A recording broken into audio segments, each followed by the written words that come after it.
মায়ের কাছে জুস খেতে চেয়েছিল 5 বছরের শিশু মাহমুদা।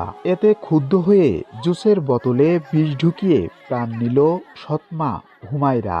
মাহমুদা হলো ওর জুস খাতে চাইলো, তাই জুস মাহমুদার মা বলেছে, ওই হুমায়রা বলেছে যে দাঁড়াও আমি তোমার জুস দিচ্ছি, এই কথা বলে তারপর ওর ঘরের ভিতরে ডেকে নিয়ে গেছে। নিয়ে যাইয়া তাই ওই হলো জুসের সাথে হলো সেই ওষুধ হলো মিক্স করে খাইয়েছে, খাইয়ে তাই ওর গালের মধ্যে দিয়েছে, দিয়ে কেছে বেটা এই বোতলটা তুমি ফেলে, মানে বোতল ফেলার কথা ওর কয়নি, ওই ফেলে দিয়েছে সেই বোতল। ঘরের পুড়ে এসে দেখি যে হলো উপর হয়ে পড়ে ঝটাপটা করছে, উপর হয়ে পড়ে।